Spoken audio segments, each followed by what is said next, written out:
Marçal Talks, com ele, que é Iron Man, Ultraman e que corre dormindo, Pablo Marçal!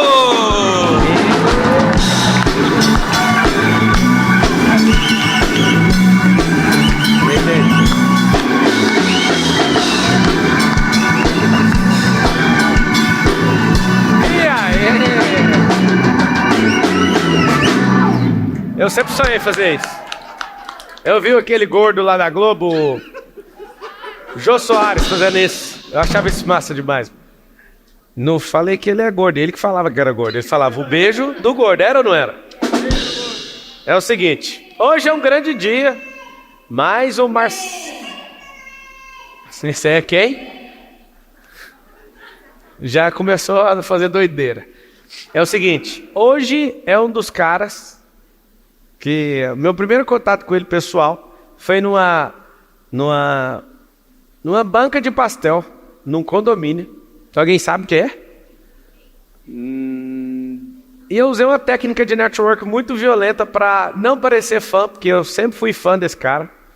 Eu ficava doido vendo ele, então assim, vai ser muito especial essa entrevista, essa conversa.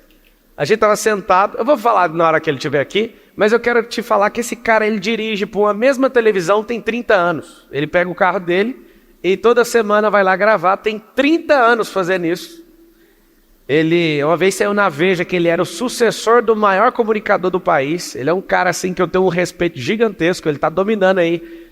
Ele diz que está engateando, mas eu não paro de ver vídeo dele, corte, está fazendo os podcasts dele e continua há 30 anos numa grande televisão.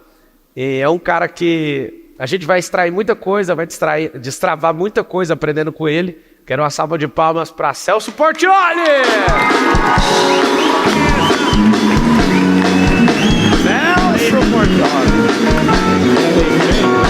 Bacana? Você tá aqui? Ó! E aí, gente? Ai, ai. Tudo Celso bem? Portiolli aqui, Ei, mano! Zanó. Não, salva de palmas pro Celso Portiolli! Bom, hein? É diferente pra mim essa entrevista. Apita não a microfonia, pelo amor de Deus. Deixa eu falar que para de apitar. Na vez do Celso, a microfonia... Pô, quando ele falou 30 anos de televisão indo pro SBT, na verdade eu tenho 40 anos desde a época do rádio. E 40 anos que eu comecei no rádio. E 30 anos de SBT. O grande lance, você ir pro mesmo lugar há 30 anos... Eu falei pro Pablo, continua ainda com vontade, com tesão de trabalhar, com vontade de apresentar. E o grande lance é você ir 30 anos pro mesmo lugar, sendo apresentador de televisão e 30 anos fazendo sucesso. Isso que é o mais difícil. Não é me gabando, não.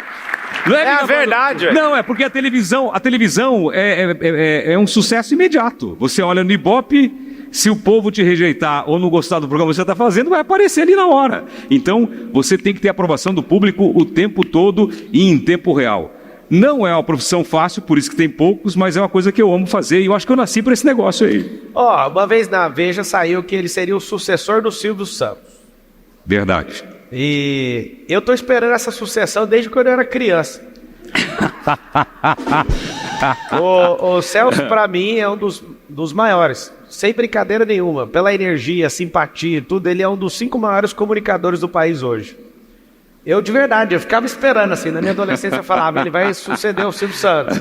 E aí, cara, minha adolescência passou, eu vou fazer 40 anos, esse cara tá aqui na minha frente, mano. Pois é, mas você tem que lembrar que o Silvio Santos parou e está descansando faz pouco tempo. Faz 1 ano que ele está na casa dele. E eu nunca quis ser o sucessor do Silvio Santos. O que aconteceu foi, numa grande generosidade do Silvio, quando eu comecei... Genialidade. Quando eu comecei, eu era um cara da produção e entrei no lugar da Angélica. Tanto é que a reação do público, quando me viu entrar no programa, eram 250 estudantes esperando a Angélica entrar, e eu entrei para apresentar, eu fui vaiado na primeira apresentação que eu entrei na televisão.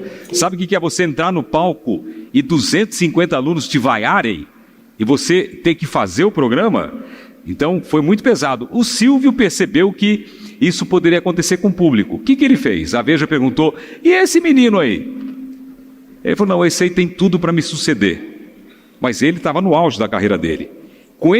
Só com essa frase, ele colocou um combustível ali que eu voei igual o foguete do Elon Musk, que veio porque falou, pô, é o cara. Só que depois disso veio o problema, Pablo. Toda a matéria que eu fazia, eu passeando com o meu cachorro, aí aparecia lá, sucessor de Silvio Santos passeia com o cachorro. Aí nascia minha filha, eu fazia uma matéria, época da Caras e tal, aí aparecia lá, o príncipe dos domingos, sucessor do Silvio Santos, é pai. Eu falei, pô, começou a me incomodar ele também. Porque imagine o cara no auge, e alguém querendo aposentar ele através da mídia, e ele sendo dono do negócio, né, e tudo dependia dele, começou a me incomodar. O que eu fiz? Saí da mídia, não dei mais entrevista, não fiz mais foto, virei low profile, fiquei na minha e foi a melhor coisa que eu fiz. Então foi uma questão de respeito ao Silvio Santos e eu sempre deixei claro, quando me perguntavam, não quero ser sucessor do Silvio Santos, porque não existe sucessor para Silvio Santos aqui no país e, na minha opinião, nem no mundo. É o maior comunicador de todos os tempos. Posso fazer um trabalho legal? Posso, mas igual a ele, ninguém vai fazer. E eu que não sou besta de pegar esse lugar. Muito bom. Grande Silvio Santos. A gente tem casa lá em Orlando, a gente ficou umas 2 ou 3 ruas da casa do Silvio, meu vizinho.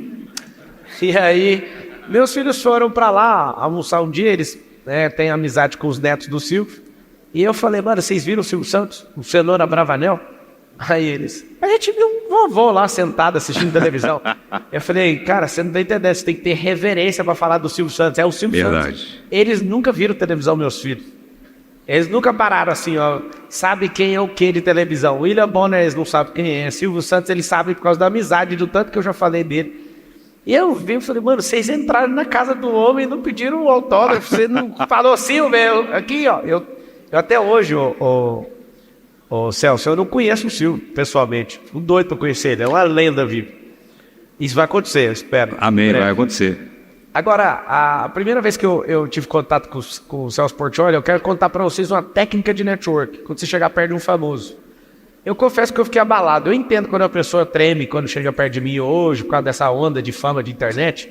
Eu estava sentado, a gente morou, ele ainda mora nessa rua, né? Eu morei na mesma rua que o Celso, e um dia sentado numa banca de pastel, estou sentado, o Celso, pela voz, essa voz dele, ele começou a falar, não é possível que é o Celso Portiolli. Aí eu olho para o lado, era ele. Aí meu coração acelerou, eu com pastel, ele com pastel, e eu falei assim, desculpa, sei que é o César Filho?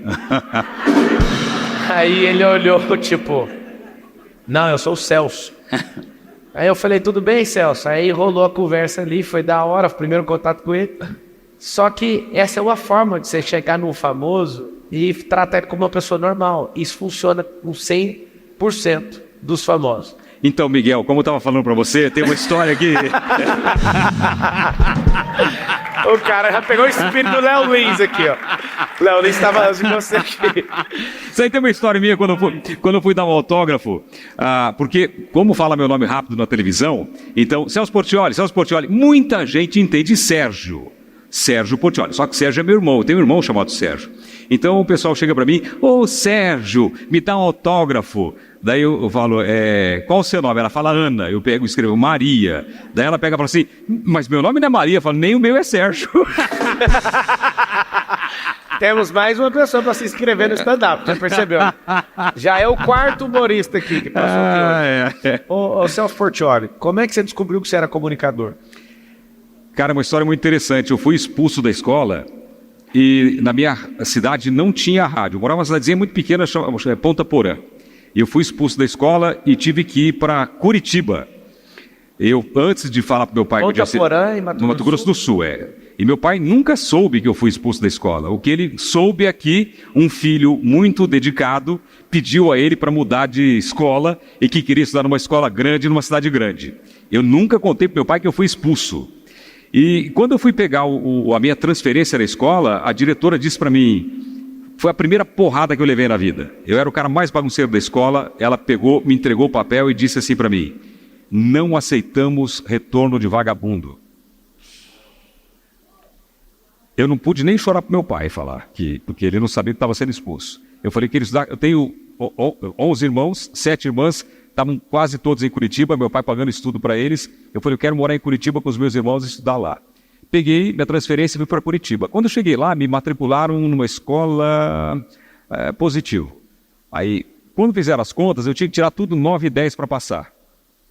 Aí eu descobri que eu não conseguia ler.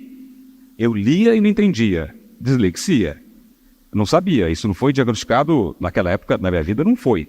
O que eu comecei a fazer? Tinha um radinho 2.0 em casa, eu comecei a gravar as matérias e ouvir. Então eu gravava e ouvia, gravava e ouvia. Eu com 13 anos de idade já imitava todo mundo, todos os personagens de Quarias. Eu não sabia que isso era um dom, que era um talento, mas era a atração da família. Então eu gravava e ouvia, gravava e um dia, eu ouvia, e um belo dia... Tá o quê? Tá gravando, pessoal, que isso aí é bom, esse é bom.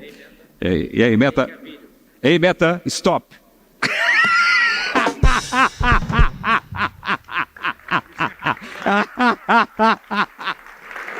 Ai. Aí, um belo dia, imitei um locutor. Porque eu fazia imitações, como não tinha rádio na minha cidade, eu ouvia as FMs de Curitiba e imitei um locutor. E aí eu comecei a fazer imitações de locutores naquele radinho. Eu estudava e gravava, estudava e gravava. Eu cheguei a gravar, Pablo, assim, durante anos, 8 fitas cassetes por dia imitando os locutores. Caramba. Aí tinha aquela história do vagabundo, que a diretora falou, e teve uma outra história que mexeu comigo. Um dia, numa festa de família, no final do ano, eu falei para a família, eu vou ser locutor. Né? Era novinho, eu tinha 16, 17 anos, aí a família ficava, que locutor, com essa voz vai ser locutor e tal. E eu lembro que eu fui embora chorando do restaurante. Quantos anos? Eu tinha 17 anos. E depois que eu estudei esse ano com rádio, eu consegui dar a resposta para a diretora. Eu passei em engenharia civil, fui fazer engenharia civil, fui o único aluno que passou numa faculdade boa. E locutor, quando a família falou, aquela brincadeira de família, aquele bullying que é normal, né? Eu comecei a visitar as rádios de Curitiba. Eu fui em todas as rádios de Curitiba e virei persona não grata. Por quê? Eu entrava na rádio, aquele menininho, e o diretor deixava eu ver o locutor trabalhando. Quando eu vi o cara trabalhar, não sei se vocês já viram o rádio como que é, o DJ, o cara trabalha, opera e faz tudo e tal. Eu ficava perguntando muito, o que você fez agora? Por que você fez isso? Por que fez aquilo? Eu atrapalhava o cara. Então, as rádios, muitas rádios, me colocaram como persona não grata. Não pode entrar. Não pode entrar, esse cara é chato demais. Eu era piolho de rádio. Eu virava Curitiba de ônibus para ir visitar as rádios. Me apaixonei pelo rádio. O que eu fiz quando eu percebi que eu não ia conseguir? Eu baixei um pouco a bola, eu fui numa das rádios mais simples de Curitiba, que era uma rádio que tinha programa de igreja. Cheguei lá para a moça e falei, vocês estão precisando do que aqui na rádio? Ela falou para mim, de telefonista. Telefonista. Eu falei, achou a melhor do bairro. Sou eu. E eu peguei essa vaga. Brabo. E eu peguei essa vaga, então eu anotava pedidos de música. O pessoal ligava, que música você ouvia? Eu passava para o locutor. Aí eu fazia transferência de chamada. Eu passava para o dono da rádio. Né? E quando eu passava para ele, eu dava engrossada na voz. Tudo bem, seu Davi? Uma ligação para o senhor. Daí ele falava, você tem uma voz boa. Falou, muito obrigado. Eu não sabia disso. E eu fiz amizade com o dono da rádio e ele me deu uma oportunidade.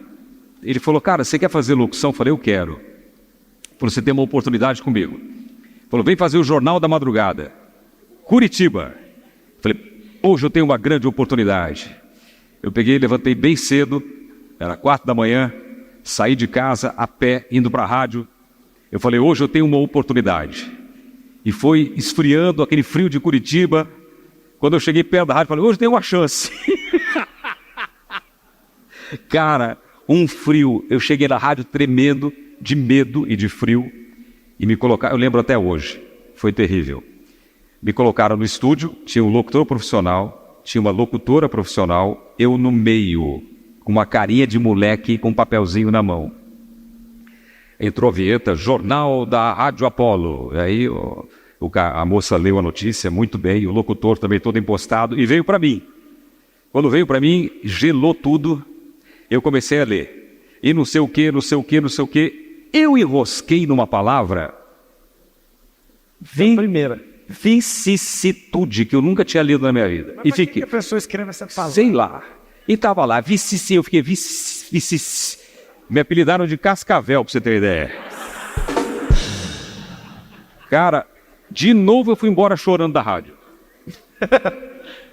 Bullying. Falei, cara, não é pra mim, eu não vou conseguir.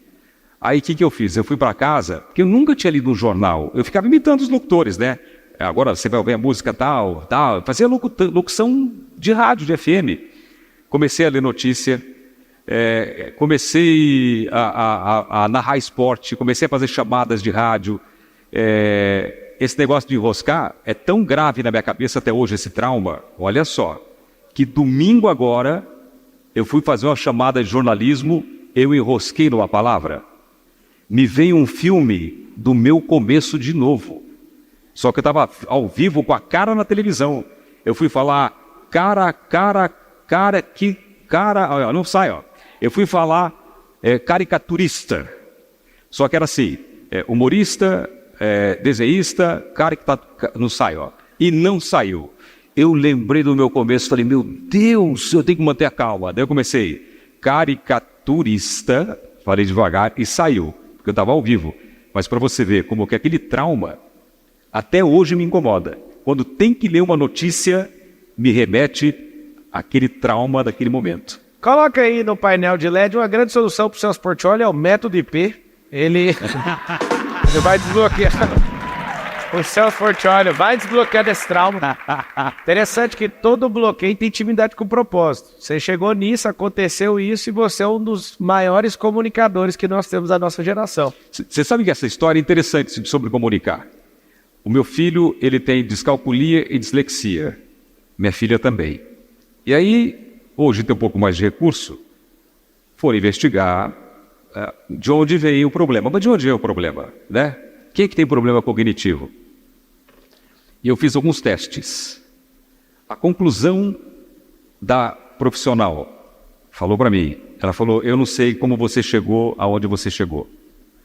Uma pessoa que não tem nenhuma dificuldade cognitiva, tinha que se esforçar de 0 a 10, teria que se esforçar 10. Você teve que se esforçar 100. Uau. Só por causa da minha paixão pelo rádio. Eu gravava de 8 a 10 fitas por dia a minha vida inteira. Eu deixei de gravar e de treinar em casa microfone não faz muito tempo. Eu nunca fiquei distante de um microfone. Então, estava em casa sem fazer nada, ia para o microfone, vi um locutor que eu gosto, tentava fazer uma locução parecida com a dele. Assisti uma televisão, via a Hebe Camargo vendendo, tentava vender igual a Hebe Camargo. Eu sempre disse que os grandes foram os meus professores, eu nunca precisei pagar nada, porque eu aprendi olhando e treinando. Então, quando ela falou isso para mim, cara, eu fiquei emocionado. Eu falei, pô, eu sei o tanto que eu lutei, eu sei o tanto que eu ralei, o tanto de não que eu recebi, o tanto de teste que eu fiz e reprovei. Quantas vezes o diretor olhava na minha cara e falava assim, você é sem sal, você não vai a lugar nenhum. E eu não desisti, mas pelo meu amor à comunicação. E agora chegar numa televisão, trabalhar com o Silvio Santos, ser elogiado pelo Silvio Santos, receber programa que o Silvio Santos fez, ganhar programa do Silvio Santos, ele falando o seguinte, se você fizer esse programa melhor que eu te dou esse programa. E eu ganhei o programa. Vamos falar, não é uma loucura isso? Né? Quem foi seu maior fracasso na televisão? Meu maior fracasso na televisão foi um fracasso anunciado.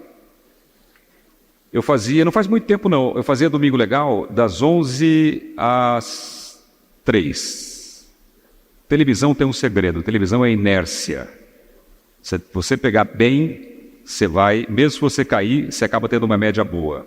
Pegou com 11, entregou com 9, você vai dar média 10. Se você pegar com 1, para você alavancar, se não tiver alteração na grade da concorrência, é difícil as pessoas migrarem de canal. Então, televisão é uma guerra estratégica. É bastante interessante isso. E o Silvio Santos me chamou e falou, ô Portioli. Ele me chama de Portioli. E diz que se ele falar 6 vezes seu nome, danou. Ele, ô Portioli, ô Portioli. É Portioli, eu contei 3. Falei, tem que parar aí. Aí ele falou, vendi o seu horário para Disney. Eu falei, o quê? Não, eu vendi das 11 às 13 para Disney. Você vai entrar às 13 até às 15. Eu falei, Silvio, vai dar errado, filho. Ele, não, mas o dinheiro é muito bom. Eu falei, para nós? Ele falou, não, para mim. Daí ele falou, não, mas vai dar certo. Eu falei, Silvio, o que a concorrência vai fazer? Vai embalar, vai queimar os breaks de manhã, ou não vai botar break de manhã, vai embalar a programação, vai ficar lá em cima. Quando eu entrar, não vai ter como pegar. Não vai ter como pegar, não tem jeito. Eu tenho 2 horas para virar o jogo. Não, vai dar certo, vai dar certo. Cara, levei um pau. Mas levei um pau. E eu fazia programa ao vivo e olhando o Ibope com o motor do Ibope na minha frente, sim, vendo o Ibope lá embaixo. Você vendo que você está indo mal e você tem que dar assim, ó. Nossa, terrível. É terrível, sabendo que você não está dando resultado. E mesmo assim eu conseguia levantar um pouquinho, mas quando chegava no final do programa, acabava. Quando estava melhorando, acabava. E tudo que eu falei para ele aconteceu. Mas ele, olha só como ele foi. Por isso que tem que respeitar, né?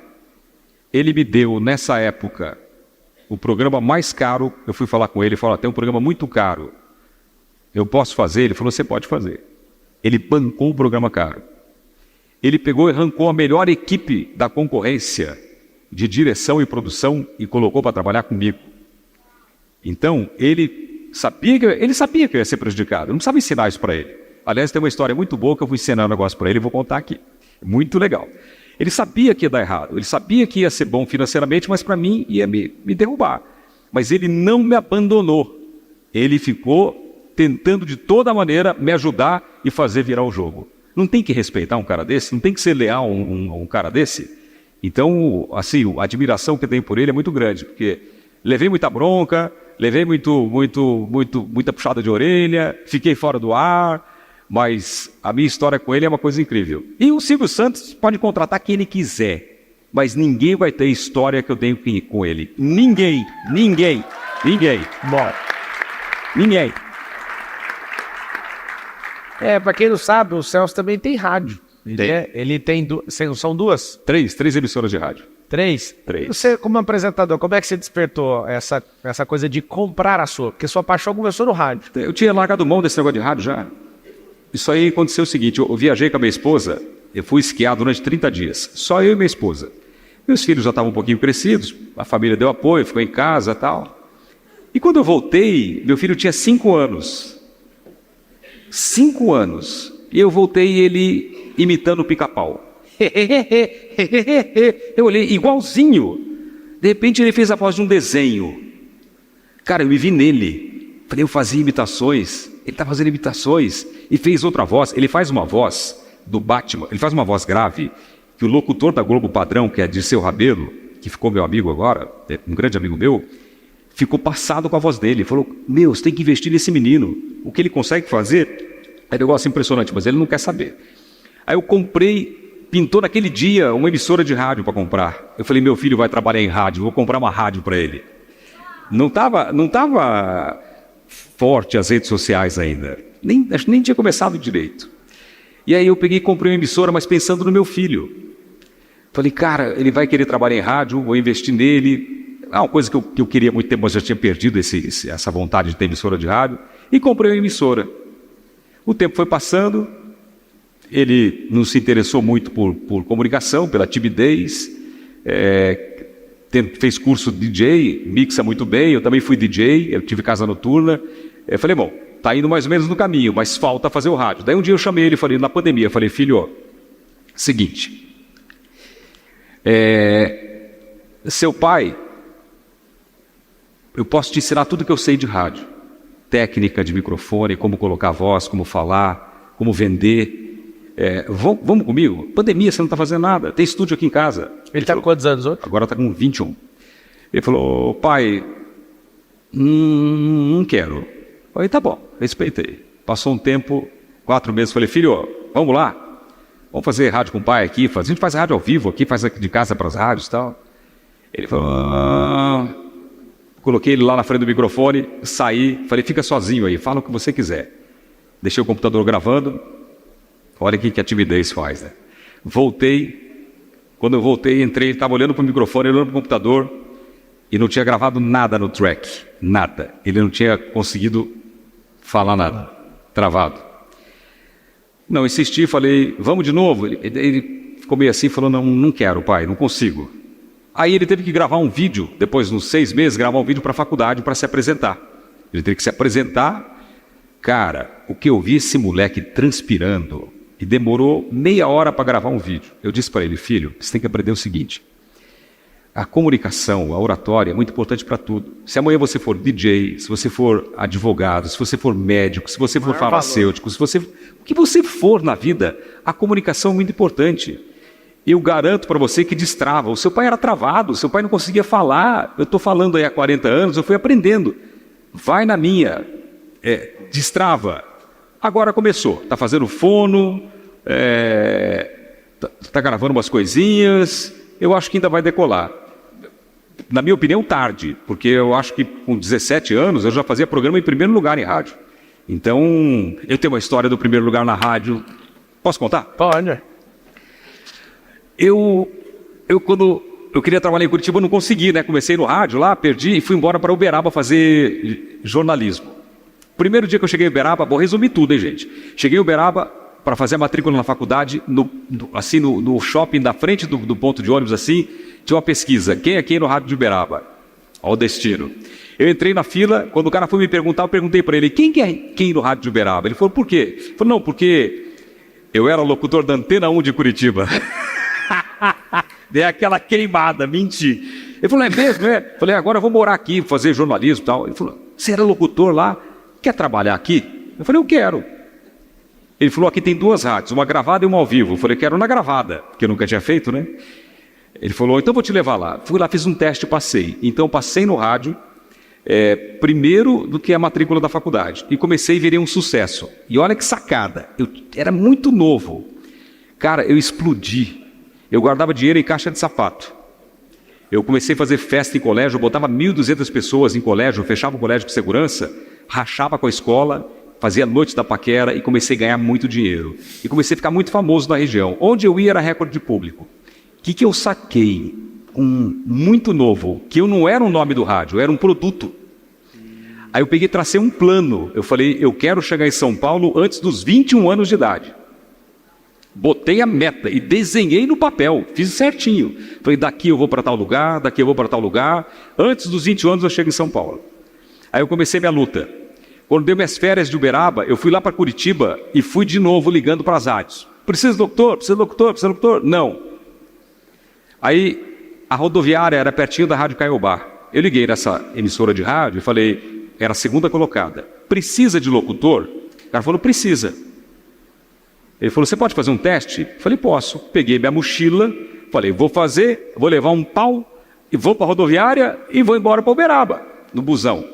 Cheguei lá, fiz um teste, gravei um monte de coisa, a Cláudia Raia estava lá, foi a primeira atriz que eu entrevistei na vida, mandaram entrevistar num teste a Cláudia Raia, entrevistei a Cláudia Raia, ele falou, você pode esperar até amanhã? Ela não era tão famosa, não é? Era, estava no auge, eu tremi na base, engoli seco para fazer a entrevista. Aí ele falou, você pode esperar até amanhã que eu vou falar com o diretor da rádio? Eu falei, bam, né? Eu falei, posso. Fui lá na rodoviária, troquei minha passagem, voltei para casa da minha irmã. No outro dia ele me ligou, você pode vir aqui? Fui lá. Ele falou, seguinte, aprovamos o seu teste. Era um lugar que eu tinha uma vontade de trabalhar, porque eu fui né, humilhado lá. Aí ele falou, aprovamos o seu teste, você vai fazer das 2 às 7 da tarde, horário nobre. Aqui nessa mesa, você já fez ao vivo? Eu de novo, já! Nunca tinha feito ao vivo. Aí me ofereceu uma graninha legal. Cara, eu entrei no busão, fui para Uberaba. Em uma semana eu larguei faculdade, larguei namorada, larguei República, larguei meus shows, larguei tudo e piquei a mula para Curitiba. Estava no meu plano, larguei tudo para trás e fui lá para Curitiba. Cheguei lá, eu fui chorando a viagem inteira, mais pela namorada. O primeiro programa que eu fiz era uma foto dela do meu lado, fazendo programa. Entrei no ar, antes de sair eu falei assim pro cara, antes de sair, né, que ele falou que eu passei, eu falei assim para ele, aqui nessas picapes aqui eu vou mixar. Tinha um programa chamado Ritmos de Embalo. Ele achou meio estranho já, né? Falou, cara metido.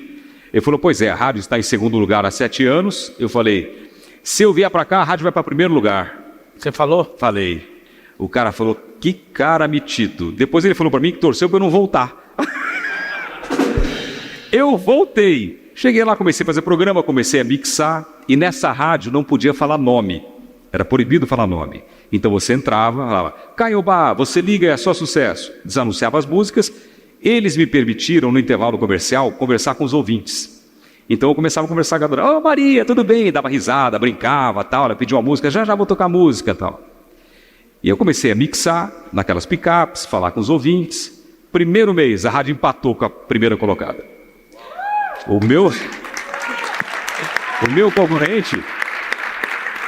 meu concorrente era um cara chamado Gil Álvares, que tinha passado num teste que eu havia reprovado. Segundo mês, a rádio primeiro lugar. Cara, foi um sucesso. Rádio primeiro lugar. Terceiro mês, a rádio aumentou a distância. Eu não entendia muito bem o que era isso. Aí, me deram aumento, me colocaram para apresentar os eventos de shows da rádio, me colocaram na televisão. Foi o primeiro programa de televisão que eu fiz, eu não queria fazer. Eu falei, pode mandar embora, mas eu não faço televisão. Aí, quando foram mandar embora, eu tive que fazer. E foi legal. Você não queria, então, ir para televisão? De jeito nenhum. O que era o medo? Medo de, não sei, medo de aparecer, medo, vergonha. Eu tinha quebrado a timidez no microfone, mas eu ficava escondido. Você meter as caras na frente das câmeras, todo mundo vê você. Cara, eu falava inglês tudo errado. Eu dava risada, levantava o pé, eu usava alpargata. Tudo diferente dos outros. Os outros eram tudo certinho. Eu pesava 60 quilos com essa altura. Eu tenho um vídeo, eu consegui um vídeo esses dias que eu tô com a camisa polo, manga curta, a manga vem aqui, ó. Eu tô assim, é um negócio impressionante. Como que eu fui parar na televisão?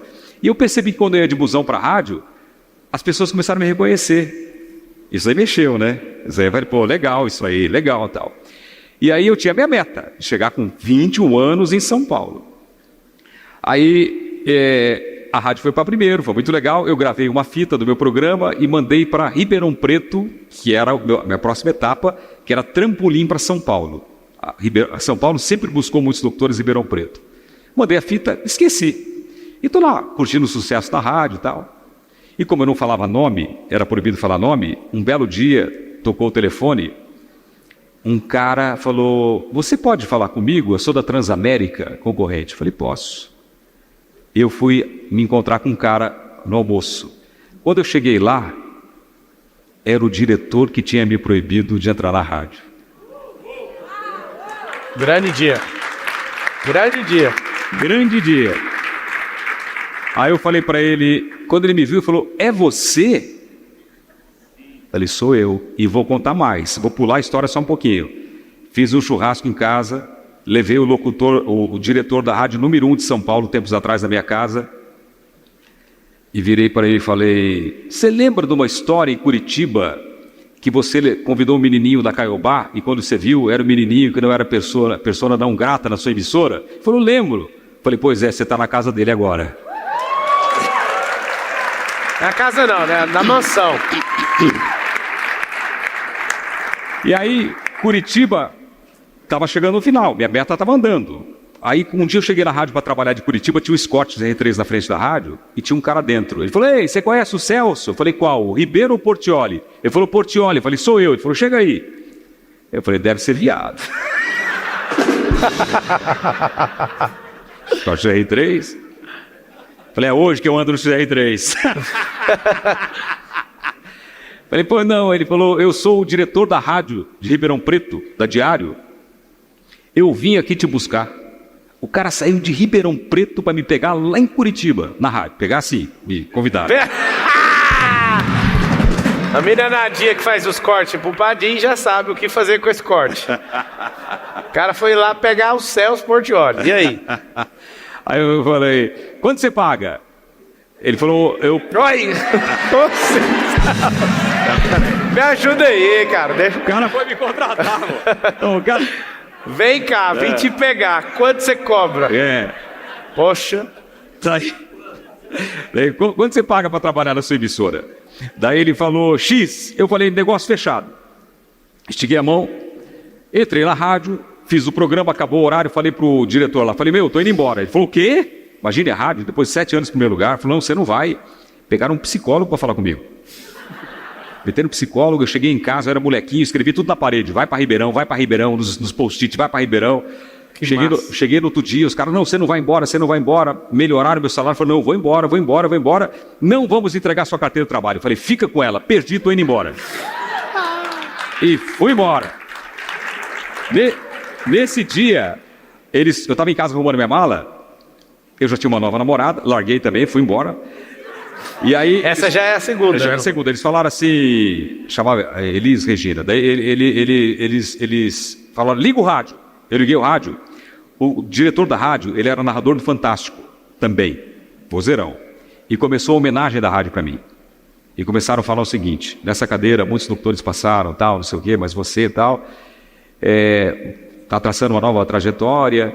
E aqui fica um abraço. E começaram a falar do diretor, do dono da rádio, que era seu Bétega, até da menina da limpeza, que era minha amiga, até o dono da rádio, falando com todo mundo, falando comigo e mandando mensagem no rádio. E tinha uma música que eu pedia para tocar, que era La Isla Bonita de Madonna. E os caras, não, essa música não pode tocar ainda, não é de trabalho, tem que tocar Like a Prayer, Like a Prayer. Pô, mas essa música é bonita, eu gostava dessa música. E não deixavam tocar. Aí no final da mensagem falaram assim: essa música é para você. E tocaram La Isla Bonita. A partir daquele dia, a música passou a ser a mais pedida de Curitiba. A música explodiu em Curitiba. Então, você queria que tocasse, ninguém deixava. Todo lugar que eu vou que toca La Isla Bonita, parece que tem um sinal. Eu fui com a minha mãe para Israel, o restaurante estava fechado. Acha a música aí pra gente tocar ela. Vou derrubar você você vai botar só corte ou vai botar inteiro? No YouTube vão derrubar, não põe não. Não, a gente conhece o YouTube lá, dá pra fazer sem derrubar. Coloca a música dele. La Isla Bonita. Aí, eu saí de Curitiba e o Cabrini foi fazer a minha história aos 3 anos. Eu não queria fazer. Falei, Cabrini, você não vai conseguir contar minha história, é muito grande. Quando eles terminaram o material, eles tiveram que jogar 1h30 boa fora. Uma pena, né? Colocaram 1h50 no ar, 1h40 no ar. Porém, o depoimento que ele recebeu dessa rádio de Curitiba foi que depois que eu saí, a rádio demorou mais de 20 anos para voltar ao primeiro lugar. Caramba. Eu tinha só 17 anos quando eu fui locutor dessa emissora de rádio. Então, um negócio que me deixou orgulhoso depois de muito tempo. E eu não parei por aí. Aí eu fui para... Posso continuar falando? Pode. Essa música mesmo? Deixa eu ver. Does not a say.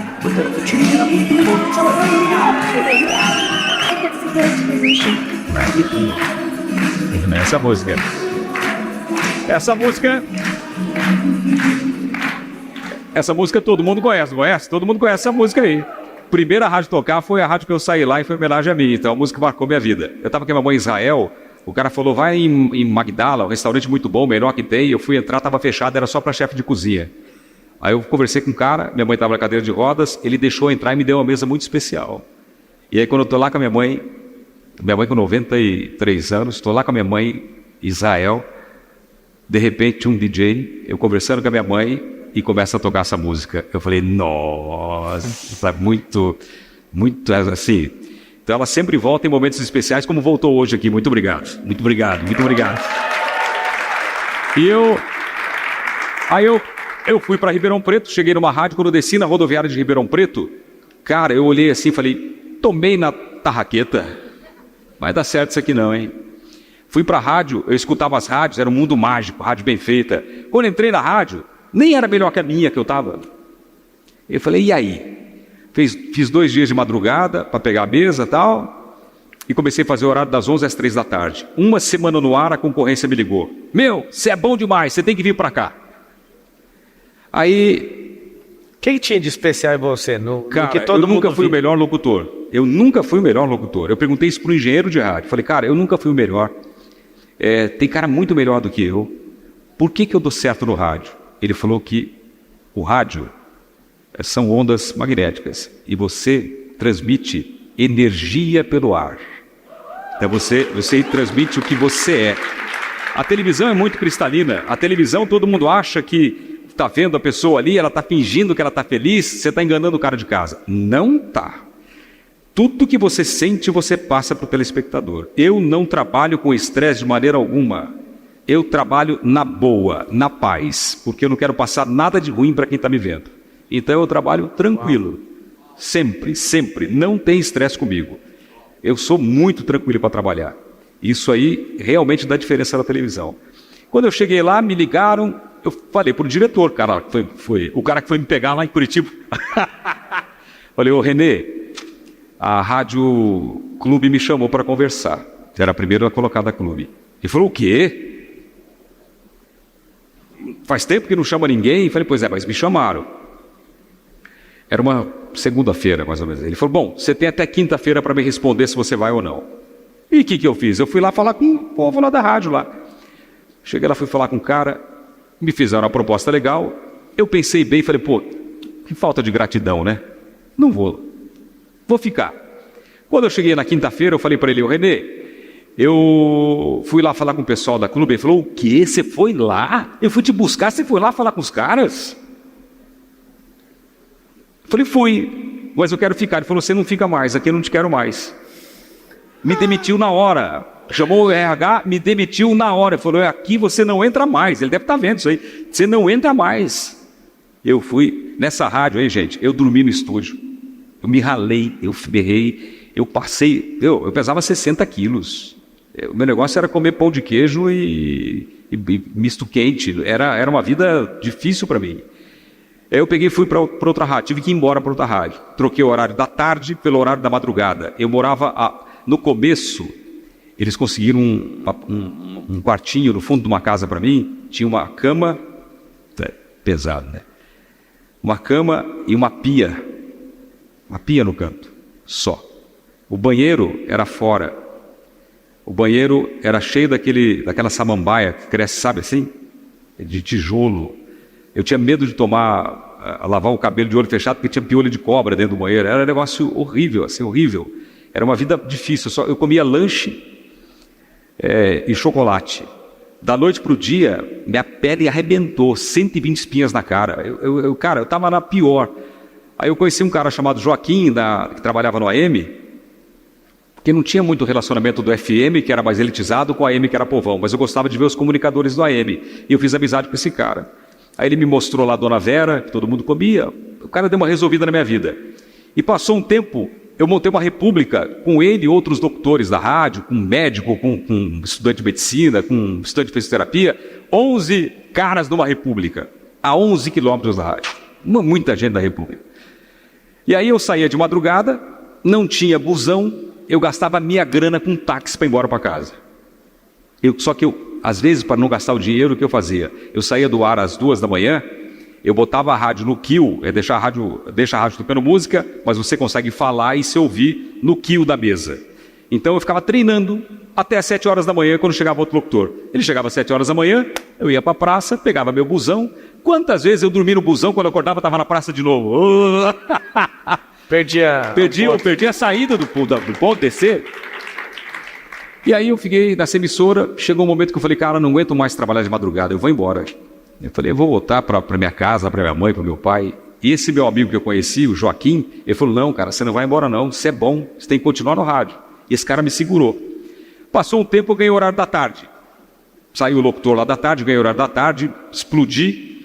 Foi muito legal o Ibope.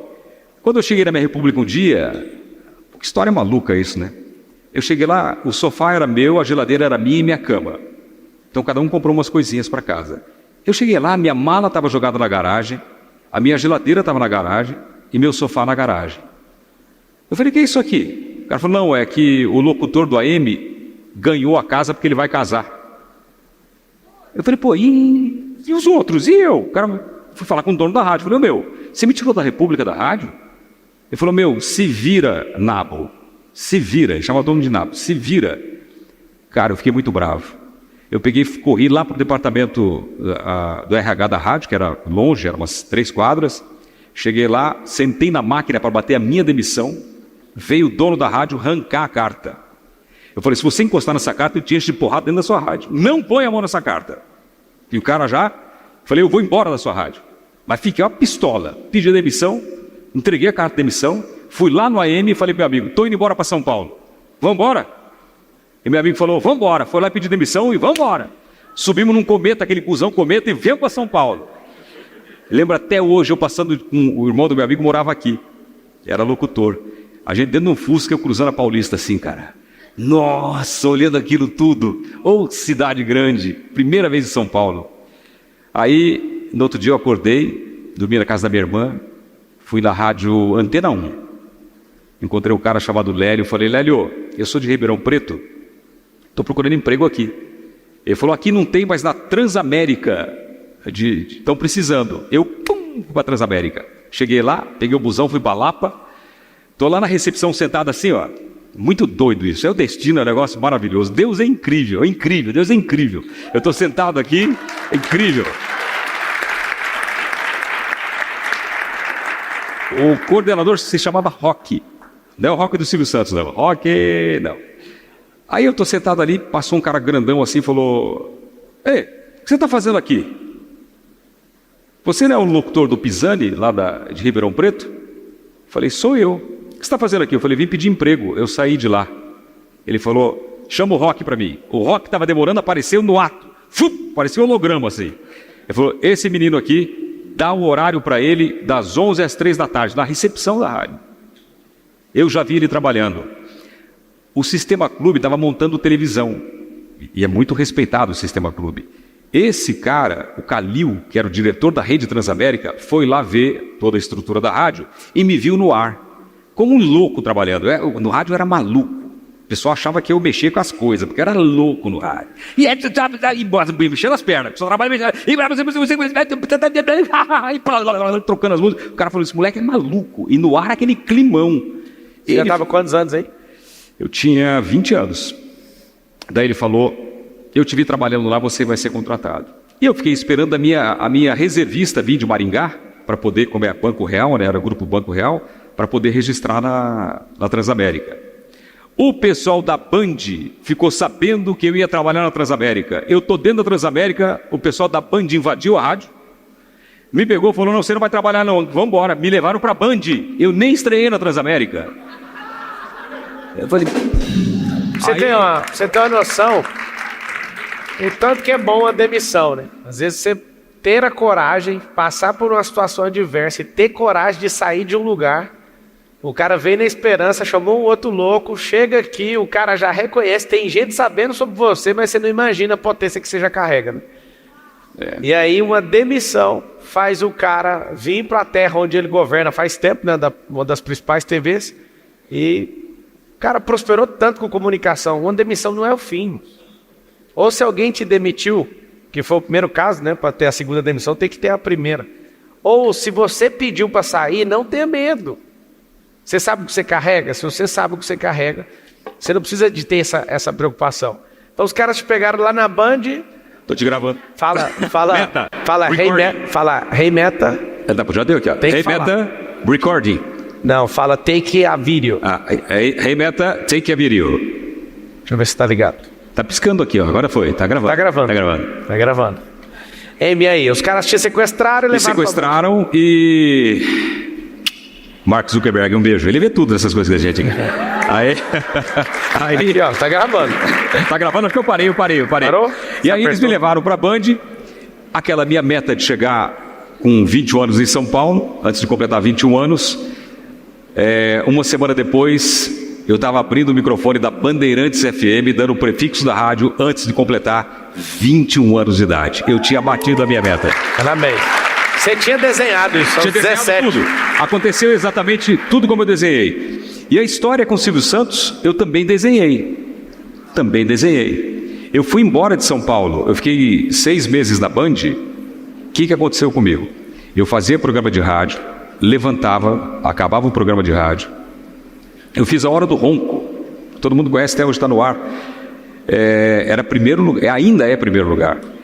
E eu saía do ar e ficava preocupado com meu pai. Meu pai com um monte de filho, tinha filho que trabalhava com ele, mas ele precisava de mais ajuda. São quantos irmãos? 12. Eu perdi só um irmão, que era o maior empreendedor da família. Eu perdi ele, um acidente muito besta, assim. Hoje nós somos 11, né? Eu sou mais novo de 12. Então, eu tinha um peso da consciência. Preciso ajudar meu pai. Eu, 6 meses depois de realizar o meu sonho, bater minha meta, eu larguei tudo. Cheguei no diretorzão da rádio, falei, estou indo embora para ajudar meu pai. A Bandeirantes, pela primeira vez, permitiu uma despedida no ar. Eles deixaram dar, foi uma choradeira. Inclusive deixaram dar o meu telefone, o meu endereço de ponta por no ar. Eu recebi sacos e sacos de cartas, assim. Naquela época era carta, né? Cheguei lá, comecei a trabalhar com meu pai. Muito bacana, mas o destino é um negócio... Na esquina da minha casa abriu a TV Globo. 2 quadras de casa abriu uma rádio novinha, FM. Eu falei, pai, eu posso trabalhar só domingo no rádio? Ele falou, pode. Isso depois que você vinha aqui, você ainda tá... Depois eu larguei tudo aqui, voltei pro interior, larguei minha carreira. Larguei. Aí fiquei com meu pai lá um tempo com meu pai. E comecei a fazer rádio. Só que daí eu tive a experiência da venda. Porque eu fiz um contratinho com a rádio do interior e eu comecei a vender mídia. Vendedor de mídia. Cara, em pouco tempo eu estava ganhando mais que o dono da rádio. Porque eu cobrava para anunciar no meu programa, para gravar o comercial, eu ganhava a comissão da venda, eu ganhava parte do que eu vendia. Foi muito bom. Como começou a melhorar e ganhar dinheiro ali, eu comecei de novo, aquela vontade de fazer rádio começou a aumentar. E aí eu saía com meu pai, chegava lá no negócio do meu pai e falava, pai, que hora que o senhor vai embora? Ele ficava pé da vida, cara. Pé da vida. E aí, mas continuei trabalhando com ele. Passou um tempo que eu estava lá com ele, meu pai teve um AVC e eu acabei perdendo meu pai. Foi a decisão mais acertada da minha vida. Foi ter largado tudo que eu queria para trabalhar com meu pai. Então eu não tenho esse peso na consciência de não ter ajudado meu pai. Eu fui lá. Quando ele faleceu, eu falei, cara, não tem mais sentido eu estar aqui. Eu falei, eu vou voltar a correr atrás do meu sonho, que já era fazer televisão e trabalhar com o Silvio Santos. Era meu sonho. E aí, o destino, Deus de novo, começou a fazer algumas coincidências. Eu aprendi que são pequenos milagres onde Deus prefere não aparecer. E as coincidências cercaram minha vida o tempo todo. Eu comprei uma antena parabólica no consórcio e ganhei na primeira prestação. Não tinha o SBT na minha cidade. Botou a parabólica no teto, no telhado da minha casa. Quando eu ligo, está o Lombardi pedindo ideias. Mande ideias para a câmera escondida. Eu, na minha casa, eu tinha um estudinho de rádio, que eu fazia vinhetas para as rádios do interior, que eu ganhava dinheiro com isso também. Um estudinho bem simples, era um tape deck, uma mesinha de som, um microfone. E meu pai tinha uma câmera VHS, grandona, que comprou no Paraguai. Isso há 30 anos. Eu fiz o que fazem hoje.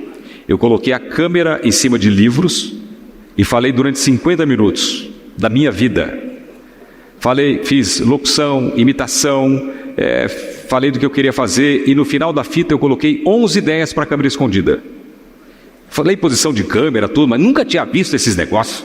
Falei, chutei e acertei. Aí mandei a fita para o SBT. O dia que eu fui colocar a fita no correio, apareceu uma senhora chamada Dona Ida, uma evangelista alemã. Ela falou, o que você vai fazer? Eu falei, vou mandar essa fita para o SBT, para o Silvio Santos. Ela pegou aquela fita e fez uma oração naquela fita. Que massa. E falou o seguinte, que o Silvio Santos assista essa fita. Que essa fita chegue nas mãos do Silvio Santos. Ela falou isso. Eu peguei a fita, eu tinha uma loja de CD. E do meu lado, sabe quem que tinha? O Paraguai vendendo CD pirata. E eu vendia CD.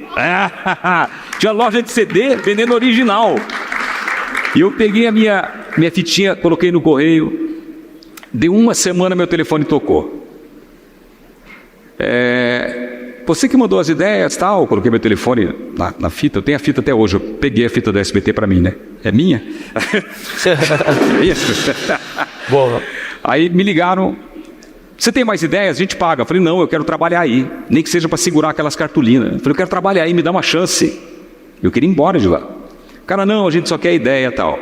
Olha como é o destino. Lembra daquele meu amigo, falei que virou um grande amigo meu, o Joaquim, um cara que colocou sapato pela primeira vez aos 11 anos de idade.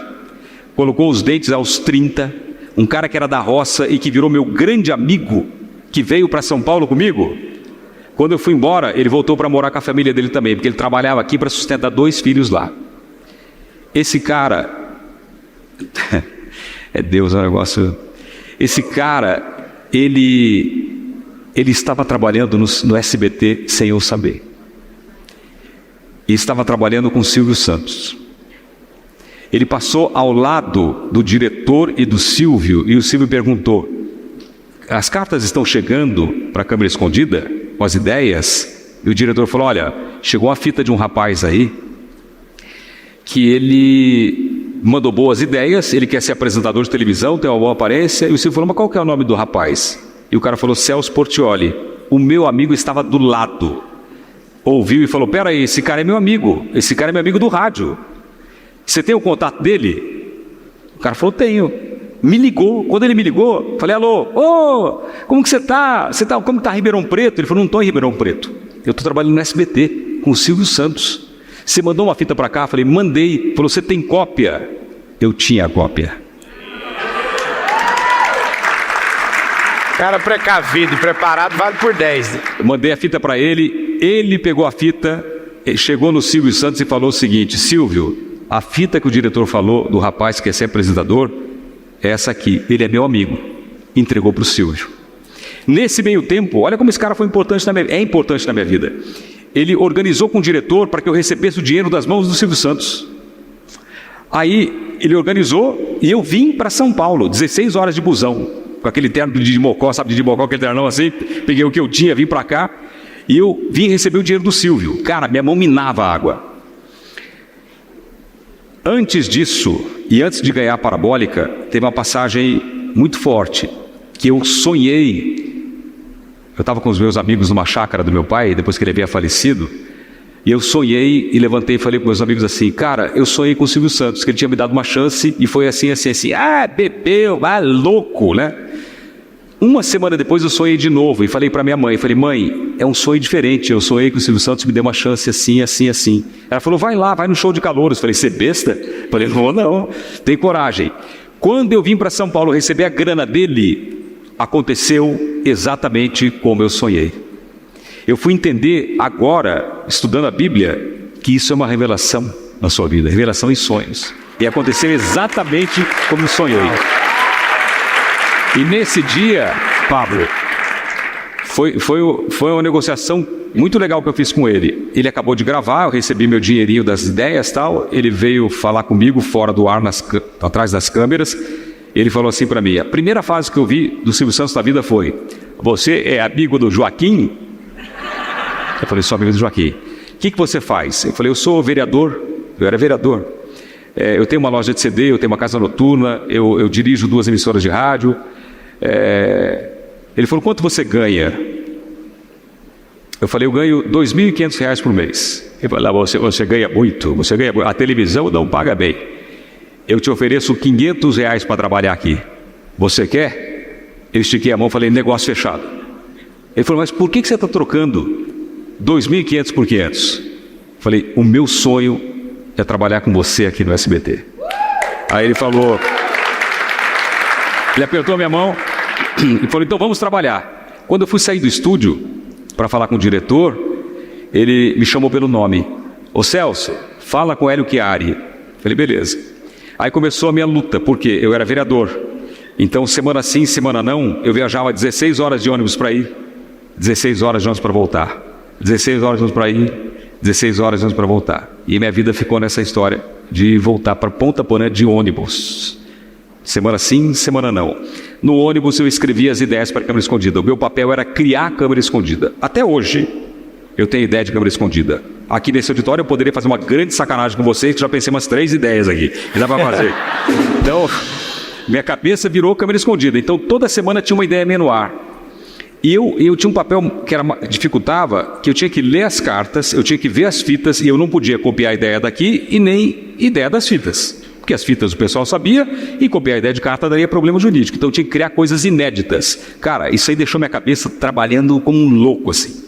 E aquela vontade. Aí, rapidamente, eu passei para produção, rapidamente eu passei para direção. Já pensou em dar treinamento? Treinamento? É? Não, eu nunca pensei. Você acha que tem? Leva? Eu tô deixando você falar para pegar esse cheiro seu dessa... Jequiti.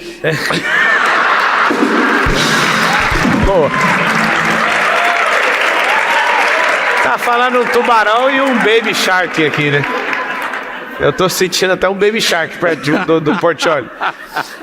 Você acredita que você tem tudo a ver com o ensino? É mesmo?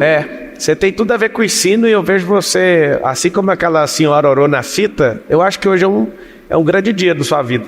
É mesmo? Que bom. Eu tô vendo você não tá parecendo mais o Celso da comunicação, mas o cara que tem uma sabedoria para destravar a gente, para instruir pessoas. Eu tô sentindo isso de verdade. Pô, que legal ouvir isso de você, cara, pelo amor de Deus, isso aí pra mim é E é verdadeiro. Eu acho que você é a primeira pessoa que faz eu ficar calado, sei lá, 20 minutos ou 30 minutos. Eu tô fazendo contas da onde essa mensagem que tá aí, eu vejo que você espiritualizou sua vida de um jeito. E existe uma mensagem muito forte aí no seu coração pra você instruir pessoas. Eu acredito mesmo. Fiquei calado aqui, elocubrando, imaginando várias coisas. Tô te ouvindo com muito carinho. Pô, legal, obrigado, Pablo. E eu vejo muitas pessoas vindo de vários lugares, sentando na sua frente para pegar instrução com você. Eu vi essa cena aqui agora. Pô, que legal, que bacana. Não, o Pablo sabe que eu, César Filho, acompanho ele há muito tempo. Eu mando mensagem para ele no Instagram, tal, no WhatsApp também, e eu aprendi muitas coisas com você. Tem coisas que você fala que eu escuto e você fala para mim, cara. A história de ser bonzinho, que você fala, tal, cara, é para mim. Eu hoje era para estar 30 vezes melhor se eu não fosse bonzinho como eu fui a vida inteira. Uau. Se eu tivesse tido um cara do meu lado para me orientar melhor, para deixar de ser bonzinho, eu estaria no lugar hoje. Não reclamo do lugar que eu tô, não reclamo, mas eu estaria assim 100 vezes melhor, 100 vezes, mas sem dúvida nenhuma, porque o meu grande defeito, eu sei o meu defeito, eu sei das minhas qualidades, mas o meu grande defeito sempre foi ser bonzinho. Isso é uma coisa que eu tenho lutado sempre, diariamente, para poder mudar isso também. Vou te ajudar nisso aí. Boa. Um dia que eu assustei com a mensagem sua, assustei mesmo. Pessoal, o Celso de vez em quando vem, ele sempre me manda alguns vídeos assim, até ideias, ele fala, olha isso aqui, a gente troca ideia e tal. Mas no dia que você me respondeu, tamo junto até depois do fim. Aquele dia que você respondeu desse jeito, eu mostrei para algumas pessoas, eu falei, o Celso tá na frequência. O Celso tá numa frequência aqui, ele tá acompanhando esse rolê, eu acho que e você não acompanha nada se você não estiver na frequência. Você falou sobre magnetismo e sobre essa energia sua no ar. Não no ar da TV, mas em qualquer atmosfera, né? A transmissão é feita pelo ar. Se você não suporta aquela frequência, você nem entende aquilo. Então, acho que daquele dia, algo diferente despertou dentro de mim, de observar você diferente. Aí eu vi você ali no podcast, saindo fora de TV, não deixando a TV, mas transbordando a televisão, né? Pro lado de fora da TV. Eu de verdade imagino que é o novo tempo do Celso Portiolli. Acho que alguém vai falar assim, foi um dia num palco com um caipira lá de Goiás. Eu vejo que você tem uma sabedoria absurda e eu acredito também que tudo não é nada por acaso, tudo tem um propósito. Esse negócio de você ter sido bonzinho é para cumprir uma fase. E na hora que você teve essa percepção de, peraí, já chega. O já chega preciso virar a chave, preciso mudar de fase. Eu quero te perguntar sobre isso. Tem uma caixa que você vai pegar daqui a pouco, eu quero respostas rápidas. Eu quero te fazer uma pergunta muito simples. O que você acha, fora a comunicação, você pode ensinar para as pessoas? Que você fala assim, ó, eu posso ensinar isso aqui com rapidez, com simplicidade para as pessoas. Eu posso ensinar resiliência. Eu posso ensinar que, pelos momentos difíceis que você está passando agora, se você continuar caminhando com fé, com determinação e observando os sinais que a vida vai te dar, você pode chegar aonde você quiser. O grande lance é não desistir. Quando a gente erra, todo arremesso que a gente não tenta, já errou. Né? E se você não desistir e continuar, é o meu caso, eu sofri no SBT, não foi só alegrias não, eu sofri no SBT e sofri calado, quieto, e continuei. Hoje, se você olhar, quem que está na bola da vez? Sou eu, porque eu esperei o momento certo, eu engoli o sapo, engoli a lagoa, mas eu continuei. Então eu sou a prova viva de resiliência, perseverança, de saber o momento certo, de bater o pé, de brigar, de não errar a hora de dar o golpe. A gente pode ver o Bambam. O Bambam errou 2 golpes no Popó, levou 4. Então o golpe tem que dar na hora certa. E às vezes você tem que recuar 2 passos para dar 50 para frente. Eu sou o exemplo vivo disso. Resiliência. E se eu contar a minha história, aqui eu estou contando assim, pincelado. A minha história dá um filme. Dá um filme assim de tanta coisa que eu passei e tantos momentos difíceis que eu soube, com estratégia e com inteligência, me livrar.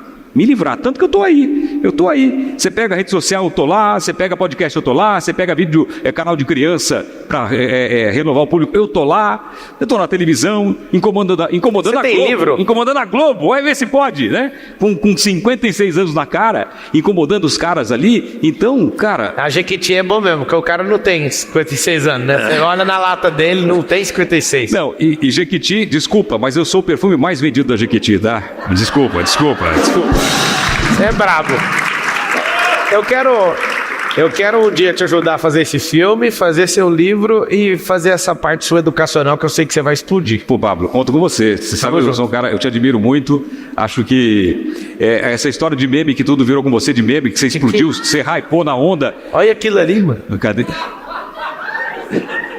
É o Matheus Ceará? É o Matheus Ceará mostrando a bunda aqui, mano. Eu não sabia que tinha virado viado. Virou? É o mais doido que eu já vi até hoje. Tá igual o Ronaldinho Gaúcho num rolê aleatório aí. Celso, pega na caixa, tem uma caixa secreta atrás de você. Você não veja o negócio. Na hora que você pegar, lê e rebate rápido. Só não pense. Pegar aqui? Peguei. Lê e responde no impulso, vai. A coisa mais louca que já te pediram. O que é a coisa mais louca que pediram pro Celso Portiolli? Selecionou demais. Pensou em 3 pessoas. Não. Necessidade de aprovação. A coisa... Não é. Cara, nunca pediram nada louco demais pra mim, não é? Não, eu não sei. O Cariani tava mais cedo, o que pediram pra ele foi me engravida. Ninguém nunca falou loucura pra você? Que coisa mais louca. Eu quero achar uma coisa bem louca mesmo. Eu acho que a coisa mais louca foi nudes pra mim que pediram. Nudes é a coisa mais louca. Como que eu vou mandar? O outro aqui de graça mostrou a bunda aqui, ó. Matheus Ceará. Não, pra mí nunca pediram nada, eu não sei se é respeito, eu não sei se cria uma barreira, se as pessoas têm vergonha, mas pra mim nunca. Cara, eu nunca, o pessoal fala, nossa, você é bonitão, a mulherada, nunca, não tenho sex appeal, nunca, sou de boa. Aí o cara fala, você é a cara do Jim Carrey, eu vou pros Estados Unidos, ninguém me pede autógrafo como Jim Carrey, então, acho que tem essas coisas assim, o povo acha uma coisa, pensa uma coisa, mas comigo não acontece, não tem essas coisas loucas de pedir pra mim. Isso é frequência, é porque você não tá emitindo essa frequência. Vai pra próxima. Vamos ver se a próxima eu consigo achar uma coisa. Vai lá. A maior conquista. Qual foi a maior conquista? Minha maior conquista foi a minha família. Minha família é a minha maior conquista. Minha então esposa... olha pra aquela câmera e manda uma mensagem romântica pra sua esposa. O meu amor que tá comigo há 33 anos. Ela começou comigo na época das vacas magras, lutou por mim, a minha mulher que me conquistou. É uma história muito bonita de amor. E eu tenho certeza, eu não vou voltar para debaixo da ponte, mas se um dia acontecer, a única mulher que estará ao meu lado é a minha esposa, e junto com os meus filhos. Ela é incrível. Te amo, meu amor.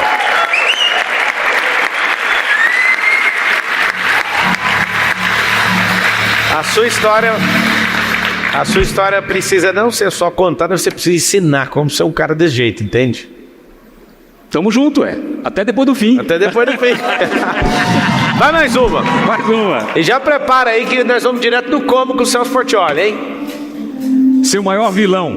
Quem é seu maior vilão? Meu maior vilão. Meu maior vilão está dentro de mim. Que eu falei aqui e repito, o meu maior vilão foi a minha não bondade de ajudar os outros. A minha maneira de ser bonzinho na hora de tomar decisões importantes, de pensar mais nos outros do que em mim. O meu maior vilão é esse. Eu não... Agora estou tentando fazer de tudo para mudar isso, mas isso foi o que me atrapalhou a vida inteira. Não saber falar não, ser muito bonzinho, pensar mais nos outros, colocar os outros em primeiro lugar. Tem que colocar? Tem. Mas você tem que se valorizar. E muitas vezes eu não soube me valorizar. Na verdade, você tem que colocar as pessoas em primeiro lugar, seguindo o que Jesus orientou. Ame a Deus e o próximo como a ti mesmo. Você precisa estar numa sequência. Sim. O amor também não é uma qualidade humana. Ela vem dele, eu me sinto amado por ele, eu me amo e eu dou desse amor. Ou seja, é um transbordo que vem dele. Sim. Você tem que ser bonzinho sempre. Uma pessoa boa. Boazinha nunca. Exatamente. Porque senão vai sobrar para você e para quem você ama. Uma vez eu levei uma bronca do Silvio Santos, que fazia cada sessão premiada, da pirâmide premiada, e tinha os números lá, e eu era super rigoroso com isso, só eu sabia onde estava, que eu não queria que vazasse, e aí eu era super honesto com isso, sempre fui, cuidava disso, foi um pedido meu para a televisão, não quero que ninguém saiba, só eu sei, e a moça participou, era um prêmio de R$10 mil, isso há muitos anos atrás, era um excelente prêmio, e a moça, quero o número 3, falei, pensa bem, número 3, vou mudar, número 5, eu falei, olha, tem que pensar bem, hein? Ela falou número 7, falei, vamos abrir o número 7, ganhou R$10 mil. Eu induzi ao ganho. Tocou o telefone do switcher. Silvio Santos quer falar com você. O Silvio Santos estava assistindo na hora, perdendo R$10 mil. Eu engrossei a voz e falei, alô? Aí ele falou, ô Portioli, você não pode fazer bondade com o chapéu dos outros. Ele falou, aqui não é igreja para você fazer caridade. Você tem que ser justo. Nem bonzinho, nem malzinho, justo. Se você dá 10 mil no seu programa e ajuda a ganhar 10 mil, eu sou obrigado sempre a ajudar a pessoa a ganhar R$1 milhão no meu programa. Então, seja justo. Tanto é que até hoje, se alguém vai no meu programa, faz gracinha de soprar, de ajudar, eu viro bicho. Não permito. Pode ser um game de brincadeira, de torta na cara. Não pode ter nada fora do que é justo. Nem bonzinho e nem malzinho. Aprendi com ele, foi numa porrada, mas eu aprendi. Justo. Ele fica o tempo inteiro na TV assistindo tudo. Fica. Ih, tem tanta história com ele. Um dia, tem muita história boa com ele. Brigas homéricas, discussões. Ele já te demitiu? Ele não me demitiu, mas ele me deixou em casa muito tempo ganhando sem trabalhar. Um dia eu cheguei para ele e falei, Silvio, eu tinha gravado 13 pilotos num programa. Aí eu fui falar com o diretor, era o Lacê, que era da Globo, tinha ido do SBT. Eu falei, Lacê, eu quero trabalhar. Ele falou, fica tranquilo, a gente vai te enrolar, pedir mais um roteiro, você grava e vamos te enrolando. Deu 2 minutos a secretária, seu Silvio quer falar com você. Eu desci lá, o Silvio, oi, como vai, tudo bem? Faça mais um roteiro para mim. O cara falou que vão me enrolar. Deu uma fita na minha mão, falou, veja essa ideia. E eu falei, Silvio, 13 pilotos você não põe no ar. E aí? Faz o seguinte, você vai precisar de mim? Ele falou, por enquanto não. Eu falei, então me manda embora. Ele falou, não, eu te pago muito bem, tem contrato. Ou você fica em casa recebendo, ou grava o piloto. Eu falei, você não colocou a terceira opção aí? Eu falei, qual? Ele falou, em setembro, sei lá, um pouco para frente, eu estreio em outra emissora. Eu vou romper o contrato. Rapaz, pensa no homem brabo. Quando eu falei que ia romper contrato com ele, primeiro que não precisa de contrato, é só na palavra. Mas quando eu falei que ia romper um contrato com ele, esse homem ficou bravo demais. E levantou e começou a dar dedo na minha cara e saiu. Ele ficou tão assim que ele saiu do camarim, foi pro corredor no meio de todo mundo e a briga foi lá para fora. E aí começou, daí ele falou para mim, não, porque você está tomando remédio antes da doença. Eu falei, Silvio, você tem um império. Falei, se você parar de trabalhar, a sua família, suas filhas não vão passar necessidade, eu estou começando na televisão, você está me deixando fora do ar, meu contrato vai vencer, se eu parar de trabalhar, artista fora do ar não vale nada. Falei, como que eu vou fazer para sustentar minha família? Eu preciso trabalhar. Não, daí ele falou assim, o que você vai fazer da vida? Eu falei, Silvio, enquanto eu tiver isso aqui, eu não passo fome. Se eu for vendedor de panela, eu vou ser o melhor vendedor de panela do Brasil. E outra coisa, eu vou seguir seus passos. Quando você saiu da Globo e montou o seu canal, você cresceu demais. Eu vou sair daqui, eu vou copiar todas as suas ideias. Eu vou para outro canal. E o pau foi. E foi daí quando ele falou, não, você está nervoso, vai tomar um café que eu vou gravar o programa e já volto. A gente conversa daqui a pouco.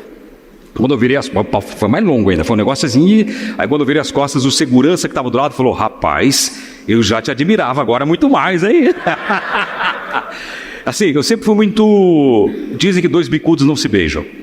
Eu sempre fui muito correto com ele correto comigo, mas nos momentos que tinha briga, era briga de gente grande. Confronto mesmo, eu não tinha medo já estava fora do ar. Eu morei em Ponta Porã.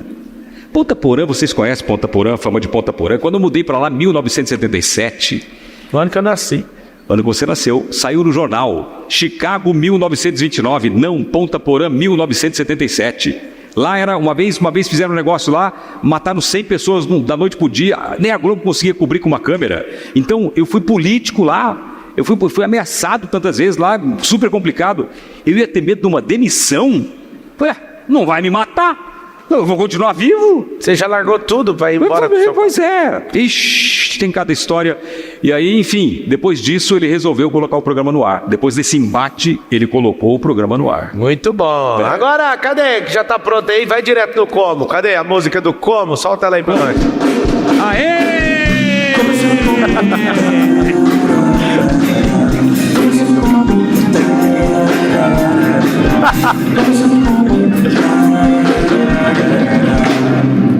Os seus Portiolli batendo palma ao contrário, vocês perderam. Como é que é? Vai lá direto do Como para Celso Portiolli. Boa tarde a todos. Eu me chamo Mariciane. E eu... Cadê? Aonde? Aqui. Legal. E eu gostaria de saber de você, Celso, qual foi o melhor conselho que você já recebeu para sua carreira e como você adaptou isso aos seus dias.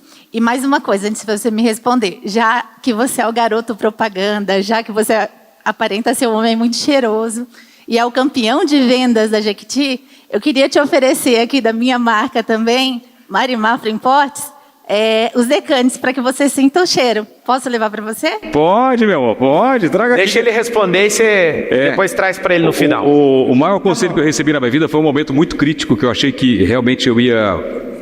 Minha vida estava correndo risco. E quando eu fui candidato, quando eu fui vereador e me lançaram antes a deputado e tal, e na minha cidade tinha um cara que comandava tudo. E ele me colocou no carro e começou para sair da cidade, me deu um conselho.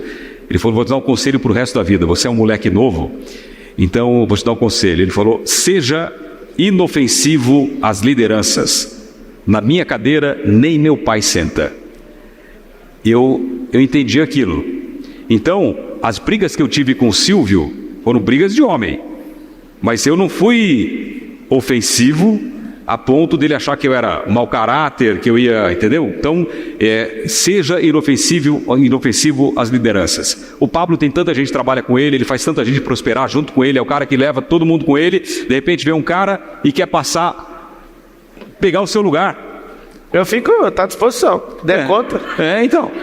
Mas o cara lá não deixava, não. Então, é um conselho muito importante. Você tem que saber na hora de bater, a hora de brigar. Então, esse conselho foi muito importante na minha vida. Muito o Pablo não concorda muito com isso, não é que ele é peitudo, né?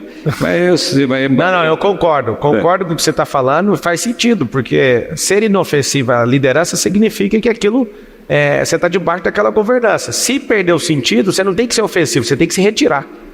Aí faz total sentido o que você está falando. Agora, quando você fala de uma pessoa querer tomar meu lugar, é meu sonho. Eu estou esperando essa pessoa. É meu sonho. Não vai ter. Não tem. Tem coisa que não existe. Vai lá, próxima pergunta, direto Cadê do o perfuminho? copo. Traz perfuminho, que eu vou copiar e fazer um igual para vender na Jequiti.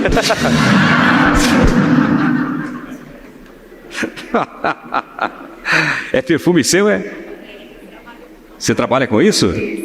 Muito obrigado. É bom que você já mexeu, ele você veio tremendo. Já está misturado aqui. Vai lá, próxima pergunta para Celso Portiolli. Boa tarde, Celso. Boa tarde, Pablo. Fábio Pestana. Celso, uma pergunta para ti.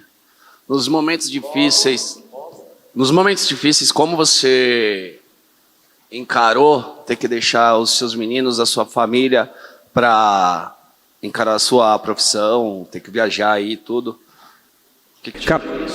Não teve muito isso, eu tive sorte, eu fui um cara privilegiado.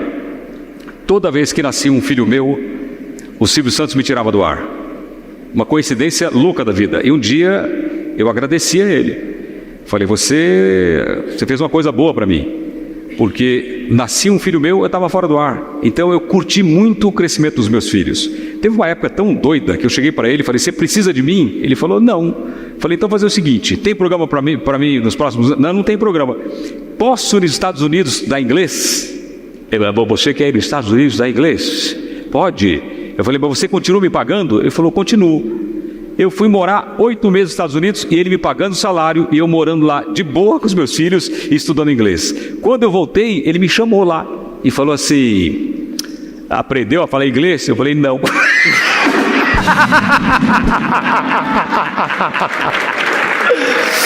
Muito bom. É o Jim Carrey mesmo. Celso Portiolli, aquela câmera ali. Pois não. Tem 8 bilhões de pessoas que vão assistir uma mensagem que queima no seu coração. Então, transmita esse fogo, transmita essa mensagem aí. E toda a humanidade, entre os vivos e racionais dessa geração, eles vão ouvir essa mensagem de Celso Portiolli. O que é que queima nesse coração aí? Que é o quê? O que queima nesse coração? Qual que é a mensagem que você tem para a humanidade? Cara, o que queima no meu coração é uma vontade de dar certo na vida que não se apaga. As pessoas que me olham de fora, me veem na posição que eu estou, podem achar que isso é muito legal, que é um sucesso bacana e que eu estou satisfeito com isso. Eu não estou. Eu sou um cara que não paro. Eu no meu carro, vindo para cá, eu estava fechando 2 negócios. 2 novos negócios na minha vida. Eu tenho uma chama aqui dentro que eu não quero parar nunca. Nem de fazer televisão, nem de fazer rede social e nem de empreender. Eu cheguei aqui, estava conversando com as pessoas, estava dando ideias para empreender. Tem um negócio seu que eu quero falar com você, que eu quero te ajudar também, que eu posso te ajudar muito, que eu quero empreender. Então essa chama de você poder crescer e levar pessoas com você está aqui dentro de mim. É isso que você tem que ter. É isso aí que eu quero falar com você. Vou fazer isso aqui bomba! Junto com você. Você sabe que a sua imagem é uma das melhores imagens que tem do país, né? Sim, é verdade. De confiança. Na verdade, eu sinto inveja de você. De verdade. Não, você não tem inveja, não. Não, eu vou te falar que eu tenho. Só que eu não tenho o que fazer, não dá pra consertar mais. Né? Esse negócio de polêmica, de meme e tudo. Eu queria ter a imagem sua, de um bom garoto. Eu tenho essa imagem. A minha rejeição é muito pequena. A minha rejeição é mínima. Só que eu queria minha conta, eu queria meu patrimônio, eu não queria trocar. Se tiver que trocar tudo, eu estou satisfeito. O que tudo acontece? tem ônus e bônus. Tem ônus e bônus. Inclusive, essa seguradora aí, que provavelmente você vai ver o Portiolli envolvido com a gente também, que é um grande negócio que o mineiro construiu, que é o nosso presidente Kennedy, é uma seguradora sem preconceito. Então você faz seguro em 5 minutos, carro rebaixado de leilão, a gente não tem ciúme do seu carro. Ou achamos ou pagamos. Se der errado aí o rolê, eu tenho um prazer. Um aluno meu fez o seguro, o Celso, e aí ele mandou mensagem: eu quero o carro. Eu falei: calma, é 30 dias para pagar. E aí a gente vai e acha o carro.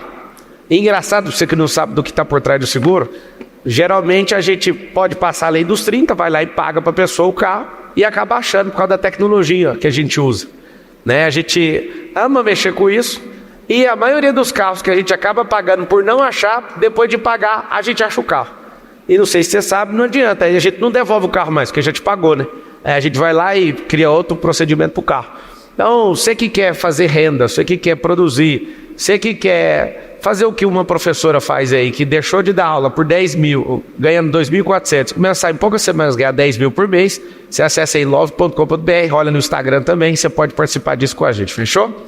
Boa. É o seguinte, esse é Celso Portiolli, provavelmente, Celso, as pessoas vão nos ver juntos, que eu tenho um carinho muito especial, eu vi algo poderoso em você, eu quero que você me conte comigo, eu quero ser servo nessa transição sua aí, que eu vejo que você vai ser um cara muito forte no ensino. Pô, legal, muito obrigado por você ter vindo. Uma salva de palmas para Celso Portiolli.